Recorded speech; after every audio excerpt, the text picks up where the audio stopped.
Olá pessoal, estamos de volta aí com as nossas aulas agora para vocês do 7º ano, aula de História.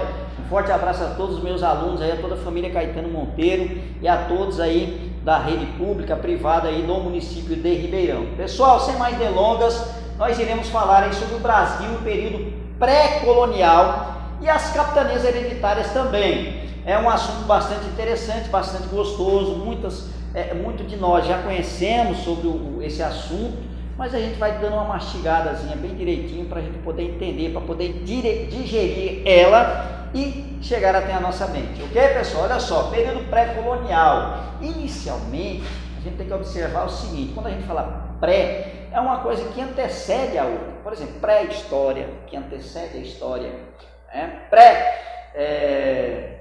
escola, que antecede um momento um próximo momento escolar e assim por diante. E pré-colonial, que é um período que ocorreu na história do nosso Brasil, na longa história de colonização, de dominação brasileira e assim por diante, que aconteceu do ano de 1500 até 1530. Foi no período do descobrimento do Brasil, 22 de abril de 1500, quando o Brasil é descoberto, entre aspas, ou é achado, descoberto pelos portugueses, acharam, encontraram, né, já sabia que existia e tudo mais, até 1530 aí, esse período vai ser chamado de pré-colonial. A princípio, nesse período, você vê, pré-colonial, antes da colonização, não existia um interesse muito grande da metrópole, quem era a metrópole de Portugal, de colonizar. Quando a gente fala de colonizar, é a ocupação, instituir vilas, cidades, moradias, desenvolvimento econômico e tudo mais. Então não existia esse interesse. Por que não existia esse interesse, professor? Porque o comércio com as Índias estava muito bem obrigado, estava indo de vento em popa. Então o que acontece? As especiarias lá nas Índias, que os portugueses cobiçavam, tinham desejo, estavam muito bem. Eles estavam lucrando. A gente observa o seguinte, que só na primeira viagem que Vasco da Gama pega os produtos de lá, o produto chegou a lucrar 6.000%. Então era muito vantajoso. Por que é que a coroa portuguesa ia vir para o Brasil, disputar com índios, só brigar, arrumar problemas, sendo que aqui não existia um produto tão atrativo quanto as especiarias ali das Índias? Por exemplo, na carta de Pero Vaz de Caminha, que foi o primeiro documento registro escrito do Brasil, ele relata muito bem a questão da sociedade, como eram os índios, como eles se comportavam, como eles andavam totalmente nu, dito por ele, com as suas vergonhas de fora e tudo mais, que a princípio não existia sinais de metais preciosos aqui, ouro ou prata, que era um interesse muito grande de Portugal naquele momento, coisa que a Espanha já tinha encontrado nas suas colônias, o ouro e a prata, então estava se dando bem com isso, mas aqui no Brasil a princípio não tinha isso. A única coisa que tinha aqui era o pau-brasil, que tinha o seu valor, que dava o seu lucro, mas não chegava nem aos pés do lucro das especiarias da Índia, ok? Então o que acontece? Então não tinha um interesse tão grande de colonizar aqui a princípio, nesses primeiros 30 anos. Isso vai despertar com o tempo. Também não se tinha a ideia de se perder a terra, porque o que acontece? A partir de um determinado momento, os franceses, outras potências europeias que estão se formando naquele momento, como por exemplo os franceses e ingleses vão mais para a América do Norte, não vão se importar muito aqui com a nossa região não, mas os franceses não, os franceses vão tentar negociar, comercializar o pau-brasil e tudo mais, fazer aquele ato de pirataria, ou então corsários também atacando navios aí, tanto da coroa espanhola quanto da coroa portuguesa, pegando as especiarias, pegando metais preciosos. Então a França foi um calo, foi um piolho aí para a Espanha e Portugal, encheu o saco deles, e ela sempre estava visitando a costa brasileira, que é uma costa extremamente extensa. A costa do território brasileiro é extremamente extensa, muito difícil de se patrulhar. A mesma dificuldade, eu vejo, do meu ponto de vista, a mesma dificuldade que se tinha para patrulhar a costa brasileira, você tem para patrulhar as fronteiras do Brasil, as fronteiras terrestres do Brasil. que é o dobro praticamente das fronteiras marítimas brasileiras. A fronteira da extensão territorial ali do Brasil, ali pegando a Amazônia, ali Mato Grosso, Rio Grande do Sul, Paraná e assim por diante. Tá entendendo?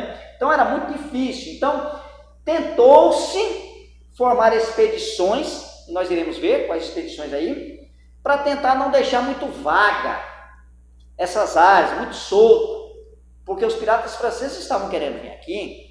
Nós vimos aí nas aulas passadas aí que em 1555 teve tentativa da França Antártica. Tempos depois, a França Equinocial, a tentativa de franceses se instalarem aqui na região. Depois teve as invasões holandesas em 1624, 1625, 1630 até 1654. Olha só. Então era um território que não tinha, em primeiro momento, tanto interesse, mas tinha suas vantagens. Se você analisar o território português, ele é extremamente pequeno. Dentro do território brasileiro, caberia não sei quantos territórios portugueses. Então, o desenvolvimento dessa área colonial era muito importante para o Brasil. Não poderia assim se dar de graça, não, perder isso aí, mesmo não tendo ouro, prata e outros metais. Mas tinha-se um primeiro produto que a gente observa aí, que era o pau-brasil, que ele foi trocado. A gente observa aqui toras e toras de pau-brasil, que existia uma grande quantidade do litoral do Rio Grande do Norte até o Rio Grande do Sul, uma grande quantidade de pau-brasil, na chamada Mata Atlântica, que foi devastada, hoje se acabou, praticamente não tem mais nada, nem pau-brasil, a gente só fala pau-brasil, a gente não conhece o pau-brasil, a gente se deparar com o pau-brasil, a gente nem sabe o que é o pau-brasil, pela falta dessa madeira, desse produto aí, entendeu? Então ela foi extremamente retirada de forma predatória, irresponsável, inconsequente, se retirou essa madeira do pau-brasil, que era a única riqueza que tinha naquele momento, que ela servia para pintura, usava-se a coloração dela para tingir-se tecidos lá na Europa, ok? O madeiramento era utilizado para fazer móveis, para fazer artigos de luxo, móvel é um artigo de luxo, piano, tudo mais, e para a construção de embarcações também, ela ajudava muito. Então, era bem maleável ali, maleável, porém resistente, a madeira pau-brasil. E quem contribuía para a extração desse pau-brasil era justamente os povos indígenas. E aí esses povos indígenas, eles retiravam em troca do escambo, certo? Tem duas palavrinhas bem parecidas aí que a gente vai ver, só muda a letrinha, escambo e estampo. Estampo era o direito, porque quem ia fazer a retirada dessa madeira, a comercialização dessa madeira, não era a coroa, era um particular. E Fernando de Noronha vai ser um desses particulares que vai fazer a extração desse pau-brasil. A coroa portuguesa vai dar o direito, era um cristão novo. O que era um cristão novo, professor? Era um judeu que se converteu ao cristianismo.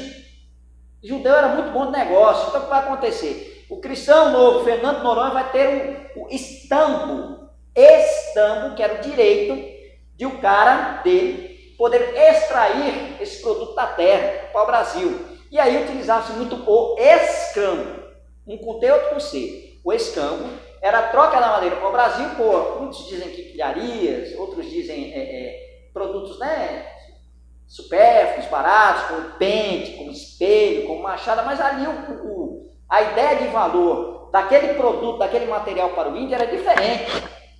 Quem tinha a ideia de riqueza, de posse, de poder, era o português, o europeu. O indígena aqui não tinha essa ideia. Então esses produtos aí tinham uma tecnologia, tinham outro trato aí que eles se interessavam e recolhendo esse produto, ok? O valor de troca do produto aí é bastante diferenciado. Então, basicamente foi isso aí. E mais essas expedições que a gente vai entender. Então vamos lá para a gente não demorar muito não. Nos primeiros anos da colonização, os portugueses não deram muita atenção aos domínios brasileiros, por conta daquilo que a gente já falou. Nesse tempo, queriam se aproximar mais do comércio com as Índias e se limitou a poucas expedições de reconhecimento, proteção do território e de busca do pau-brasil. Nesse momento, tiveram que enfrentar a resistência de algumas populações indígenas e a ameaça de invasão por outros povos europeus. Quem eram esses povos, pessoal? Os franceses, ok? Que também tinham interesse em explorar o Brasil. É aquele piolho ali, aquele calo, aquela pedrinha no sapato de Portugal, eram os franceses, ok? Prosseguindo, aí a gente vê a imagem, né? da extração do pau-brasil aí, que montavam-se feitorias, eram locais onde se eram recolhido o pau-brasil, que ninguém ia atrás do pau-brasil. Quem ia era o indígena, pegava as toras de pau-brasil, chegava lá e trocava ali nas feitorias. Lá ele era armazenado, esperava as embarcações, e as embarcações levavam o pau-brasil para a Europa. Pegou a ideia? Prosseguindo. Olha só, expedições exploradoras. Essas expedições tinham o objetivo de explorar a terra, mapear o território, identificar ali a geografia. Fernando de Noronha também teve o estampo, né, esse direito de exploração do pau-brasil. Fernando de Noronha, que vai dar até o nome da nossa ilha aqui, nosso arquipélago aqui, Pernambucano, Fernando de Noronha também, bastante importante, só para frisar essa ideia. Então, essas expedições tinham esse caráter, mais de mapear, identificar, analisar, explorar os produtos da terra, principalmente para o Brasil, que era o único que se observava naquele momento, até aquele momento. Isso aí a gente está falando dos primeiros 30 anos do Brasil. Ok? Foram 3 expedições, né? Expedição de Gaspar Lemos, em 1501. Expedição de Gonçalo Coelho, em 1503. Expedição de Cristóvão Pires, 1511. Essas 3 expedições aí foram chamadas de expedições exploradoras. Vamos lá. Expedição de Gaspar Lemos, 1501. Essa expedição percorreu o litoral do atual Rio Grande do Norte até o Uruguai e deu nome à maioria dos acidentes geográficos do litoral brasileiro. Então vamos lá, aqui no Rio Grande do Norte até o Uruguai, a gente observa essa primeira expedição, dando nome ali à topografia, ok? Ser conhecido por isso como expedição de topônimos, relacionada à topografia, ali ao reconhecimento da geografia da região. Dela participou o florentino Américo Vespúcio, que a América vai ser dada território americano em homenagem a ele, para entender que ali foi uma nova terra e não as Índias, como pensavam Cristóvão Colombo. Próxima questão, né? Próximo ponto aí, próxima expedição. Expedição de Gonçalo Coelho, em 1530, foi financiada pelo grupo comercial liderado pelo cristão novo Fernando de Noronha. Olha só, liderado pelo cristão novo, aquilo que eu falei para você, era um judeu convertido ao cristianismo, à religião católica. Só para entender, Jesus Cristo nasceu ali, na região da Palestina, onde estavam os judeus. Porém, judaísmo não acredita, não vê Jesus Cristo como o Messias, como nós cristãos vemos ele. Eles ainda estão esperando o Messias. Então o judeu, quando se convertia ao cristianismo, ele aceitava aquela condição de Jesus Cristo ser o Messias. Era uma estratégia que a gente vai ver futuramente. Para explorar o pau-brasil, descobriu a Ilha da Quaresma, que foi doada como capitania hereditária a Fernando de Noronha em 1504. Existe a possibilidade de Américo Vespúcio, aquele também, tenha participado também dessa expedição e que teria fundado uma feitoria onde hoje se localiza Cabo Frio, ali no Rio de Janeiro. Ok? Terceira expedição, expedição de Cristóvão Pires, 1511, foi também financiada pelo grupo de Fernando Noronha, que recebeu o direito de explorar o pau-brasil, diferentemente do escambo, que é a troca de produto pelo outro. E foi composta pela nau Bretoa e retornou, é o navio, né? E retornou a Portugal com cerca de 5.000 toneladas de pau-brasil, 36 mil índios e exemplares da fauna e da flora brasileira. Tudo isso aqui era importante, o pau-brasil, o índio, para você mostrar lá para o europeu que não tem internet, não tem a televisão como a gente vê, não. Então, como é o índio? Como? Ele é grande, ele é pequeno, ele é gordo, ele é magro, ele é moreno, ele é claro, como é o cabelo dele? Só se ouvia falar, mas quando você leva os exemplares aí, você vai mostrar como se fosse um objeto na exposição. E também exemplares da fauna e da flora, animais e espécies vegetais aqui da nossa região. Então essas foram as expedições exploradoras aí que a gente fala, nessas 3 aí. Pegou a ideia, vamos para a próxima. E aí nós temos as chamadas expedições guarda-costas, aqui tinham um caráter mais militar, de defender, patrulhar a costa, que não era tarefa fácil, era uma tarefa extremamente difícil, controlar aí, impedir que piratas franceses roubassem a riqueza que nós tínhamos naquele período, aliás, que os portugueses, nós, né, também tínhamos naquele período, que era o pau-brasil, ok? Então olha só, Cristóvão Jacques comandou as 2 expedições guarda-costas, organizadas pela coroa, a primeira em 1516 e a segunda em 1526. Então foi 10 anos, ainda faz 10 anos aí, comandando essas expedições aí. Ambas mostraram-se insuficientes. Qual o resultado disso aí? Se perguntar qual o resultado das expedições exploratórias, guarda-costas, ambas as duas mostraram-se insuficientes para combater o contrabando e a constante ameaça de ocupação estrangeira. Que estrangeira é esse, pessoal? Franceses. Sempre lembro que essa ocupação, nesse primeiro momento, eram os franceses. Depois irão os holandeses, mas isso é outro processo. Diante da... Não é nesse processo, só lembrando. Nesse período pré-colonial, apenas os franceses. No momento que os holandeses entrarão ali, já é um momento colonial. Já não tem mais a ver com esse período. Ok? Estrangeiras diante da vasta extensão do litoral e as alianças feitas entre os europeus e os indígenas, os tupinambás, se aliavam com frequência aos franceses e os portugueses tinham ao seu lado os tupiniquins. Então tinham essa diferença, né? Os tupinambás, né? Também que a gente conhece como Macrogé hoje e tudo mais, eles tinham essas alianças, eles tomavam hora o partido por determinada. Você lembra daquela confederação dos Tamoios, onde parte aí de indígenas se aliaram aos franceses e quase expulsaram os portugueses da região, mas foram vencidos aí por Mendissá, né? Por Estácio de Sá, ok? Que era, né, sobrinho de Mendissá. Se eu estiver errado, depois eu vou corrigir isso aí. Ok, pessoal? Beleza, prosseguindo adiante, deu para a gente entender a questão da expedição exploratória, expedição guarda-costas ali, só quero falar exploratória, mas expedição guarda-costas ali, que era o objetivo de guardar ali o território. Porém, isso não vai dar muito certo. Então, o que vai acontecer? Em 1934, vai se instituir o sistema de capitanias hereditárias, que eram grandes extensões de terra, que ia desde o litoral, grandes lotes, grandes extensões de terra, que ia desde o litoral brasileiro até o Tratado de Tordesilhas, até a linha que dividia o mundo entre Portugal e Espanha.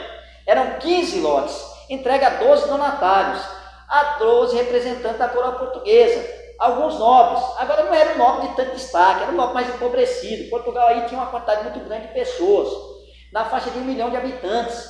Então era muita gente sobrando ali na região, no pequeno território de Portugal. Tinha que dar um jeito de botar esse pessoal para trabalhar em outro canto. E aonde seria? No Brasil. Também tinha muito degredado. O que é degradado? Isso é preso, né?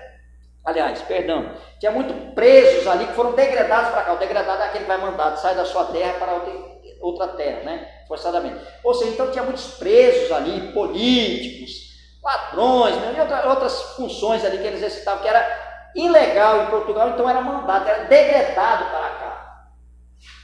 Muitos prisioneiros eram mandados para cá, para trabalhar aqui.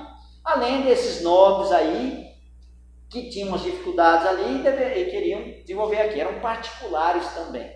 Eles queriam explorar a terra. Portugal não ia explorar a terra, dava o direito de eles explorarem a terra. E poucos aí fizeram bem.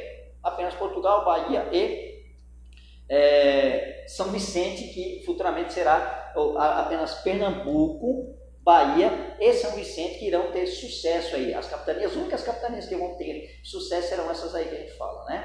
Pernambuco, de Duarte Coelho, São Vicente e, que será futuramente São Paulo e Bahia, que terão um certo sucesso. Olha só, então era entregue, essas faixas de terra eram entregue aos chamados capitães donatários. Esses capitães donatários, eles tinham direito da terra, de explorar a terra e tudo mais. Mas eles tinham alguns deveres. Tinha a carta de doação, que o rei de Portugal dava essa carta de doação a esse capitão donatário, e percebe-se que o nome é capitanias hereditárias, que ela vai passar de pai para filho. Aí esse cara recebe a capitania, depois essa capitania passa para o seu filho. Por isso que era capitania hereditária. Então ele recebia a carta de doação e recebia o foral também. O foral era um outro documento, além da carta de doação, queria dizer ditar os ditames de dever, dos direitos, mas também dos deveres aí dos donatários. Ok? Vamos lá. Quais eram os deveres deles? Os deveres dos donatários eram desenvolver a agricultura da cana-de-açúcar.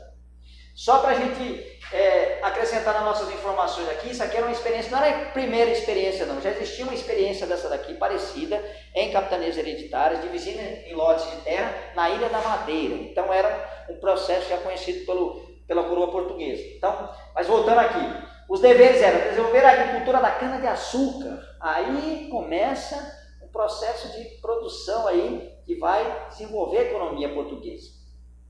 Expandir a fé cristã. Expandir a fé cristã. Na carta de Pero Vaz de Caminha, ele dizia o seguinte, que a única riqueza que talvez poderia se conseguir daquela terra era a conversão, a catequização dos povos indígenas. Não com essas palavras, com as palavras que estão na carta. Mas era talvez a única riqueza, era a conversão dos povos nativos ao cristianismo. Ok? Então, ó, expandir a fé cristã, cuidar da defesa, e aí você tem agora um português morando ali, vai evitar aquela pirataria francesa. Pelo menos a ideia era essa. Estimular a ocupação da terra. Dentro do foral, ele tinha também, ele poderia conceder um tal de sesmarias. O que era sesmarias? O capitão donatário, eu como capitão donatário, poderia doar lotes de terra, pedaços de terra. Aí vai vir o fruto do latifúndio no Brasil. A herança do latifúndio está aí, justamente isso que a gente já viu também. Porque essas grandes extensões de terra chamadas sesmarias vão dar muito poder, muito território a muitas pessoas, a poucas pessoas aí, que terão grandes quantidades de terra. Os direitos dos donatários eram cobrar impostos, direitos, em rios e portos, tirar para si 5% do lucro na venda do pau-brasil, ok? Atuar como juiz e administrador da capitania, todo o poder jurídico e administrativo era dele, podendo aplicar a pena capital, que é a pena de morte, conceder sesmarias, que é aqueles grandes lotes de terra que vão dar origem aos futuros latifúndios no Brasil, que eram lotes que poderiam ser cultivados pelos colonos. Então ele dava essas sesmarias. Além dos deveres dos donatários, ainda estava obrigado a entregar à coroa o dízimo, a coroa portuguesa, imposto de 10%. Então ele tinha que entregar à coroa portuguesa um impostozinho de 10% sobre os produtos negociados e tudo mais. Em todas as transações financeiras, era obrigado a dar o dízimo. E o quinto, imposto cobrado sobre o lucro dos metais e das pedras preciosas encontradas nas capitanias. Era equivalente a 20% aí, o quinto era um imposto equivalente a 20% aí sobre qualquer metal precioso que era encontrado em uma determinada capitania, em algum local. Esse quinto vai se perpetuar até a época da descoberta do ouro aí nas regiões das Minas Gerais, Mato Grosso e Goiás. Ok, pessoal? Então deu para a gente entender aí o que é a capitania, né? Grandes extensões territoriais, grandes faixas de terra que vão dar costa até o Tratado de Tordesilhas. 15 capitanias entregue a 12 capitães donatários, porém elas não tiveram muito sucesso. Só apenas 3 capitanias hereditárias. Esses são os deveres e os direitos aí que eram entregues a esses capitães donatários. Ok, pessoal? Ela vai de 1534 e assim por diante. A data aqui não está muito certa não, está meio impressão. Mas em 1534 aí começa o processo de capitanias hereditárias. Está meio empacaçada a data ali. Prosseguindo lá. E aí vamos concluir, né, pessoal? Olha só, a conclusão desse sistema de capitanias hereditárias. O sistema donatarial não teve sucesso desejado pela coroa portuguesa. Com a exceção de Pernambuco, faltou Bahia ali, Bahia e São Vicente, futuro São Paulo, ok? Todas as outras capitanias sofreram com diversas dificuldades. Muitas capitanias hereditárias não chegaram nem a ser ocupadas, os capitães donatários nem chegaram aqui, nem vieram aqui, elas eram muito distantes uma das outras, não tinha estradas, essas estradas teriam que ser feitas. Não tinha um contingente, um grupo de militares, de pessoas ali para proteger. Os ataques indígenas eram constantes ali nas capitanias hereditárias. Ok? A distância, a relação com Portugal, a comunicação com Portugal também se fazia muito distante. Então ela não deu sucesso com muitas dessas situações que a gente observa. Certo? Todas as outras capitanias sofreram com diversas dificuldades. As que mais as dificuldades que mais se repetiram foram a falta de recursos dos donatários, dinheiro, poder, homens e tudo mais, a grande extensão de terras e a ser explorada, a extrema dificuldade de comunicação entre as capitanias e com Portugal, ou seja, existia essa dificuldade entre se comunicar com capitania e com Portugal também, a falta de interesse de alguns capitães donatários e as constantes guerras com os indígenas. Então, essas daqui são algumas das situações que a gente observa aí, das dificuldades que vão contribuir para o insucesso do sistema de capitanias hereditárias. Ok, pessoal? Prosseguindo, correção dos exercícios, a gente fica por aqui, a gente vai dar continuidade e a gente vai falar agora sobre o período colonial na nossa próxima aula. Vamos corrigir esse exercício aqui da outras aulas anteriores à nossa, ok? Vamos lá. Primeiro, ocupação estrangeira na Baía de Guanabara entre os anos de 1555 e 1567. Quem promoveu tal ocupação e como ficou sendo chamada tal região? Tal ocupação foi promovida pela França e a região ficou conhecida como França Antártica. Ok, pessoal? Segunda questão. Durante a União Ibérica, a Holanda invadiu o Nordeste brasileiro, Bahia, 1624 e 1625, e Pernambuco, 1630 a 1654, procurando manter o lucrativo negócio do açúcar. Então, a afirmativa é verdadeira ou falsa? Verdadeira, pessoal. Prosseguindo. Na América do Norte foram fundadas 13 colônias que tiveram dois tipos de colonização, a de povoamento e a de exploração. Essas colônias foram fundadas por holandeses. Então, a afirmativa é verdadeira ou falsa? Falsa. Por quê? Porque foram fundadas por ingleses e não por holandeses. Ok? Como era o funcionamento do comércio triangular e quem utilizava esse tipo de comércio? O comércio triangular funcionava da seguinte maneira: as colônias do norte, do centro também, mas mais a do norte, compravam açúcar e melaço nas Antilhas, transformavam em rum, levavam esse rum para a África, onde eram trocadas por escravos, que eram levados novamente para as Antilhas, para serem trocados por mais açúcar e melaço, e serem transformados em mais rum, e serem trocados por mais escravos africanos, formando assim o comércio triangular, que era muito utilizado pelas colônias do norte. Vamos lá, o comérciozinho, né? Antilhas, rum e açúcar, transformava em cachaça, levava para a África, trocava por escravos, levava para a Antilha de novo, pegava os produtos, fazendo aquele triângulo. Ok? Quinto, o que foi a América Equinocial? Foi uma nova tentativa de colonização de uma parte do território brasileiro pelos franceses, Maranhão. Essa tentativa de colonização foi responsável pela fundação da cidade de São Luís do Maranhão. Beleza, pessoal? Prosseguindo, questões para a próxima aula. Por que nos primeiros 30 anos da colonização brasileira, os portugueses não deram muita atenção para as terras conquistadas? Segundo, o que foram e quais foram as expedições guarda-costas e quais os problemas enfrentados por elas? Terceiro, o que foram as expedições exploradoras e quais foram elas? Quarto, o que foram as capitanias hereditárias e qual o resultado delas? Quinto, quais eram os direitos e deveres dos capitães donatários? Prosseguindo, pessoal, fica essa mensagem para a gente. Os que confiam no Senhor serão como os montes de Sião, que não se abalam, mas permanecem para sempre. Forte abraço a todos vocês. Nossos referenciais aí, páginas do livro e esse sitezinho aí para vocês aprofundarem o conhecimento. Forte abraço e até a próxima aula.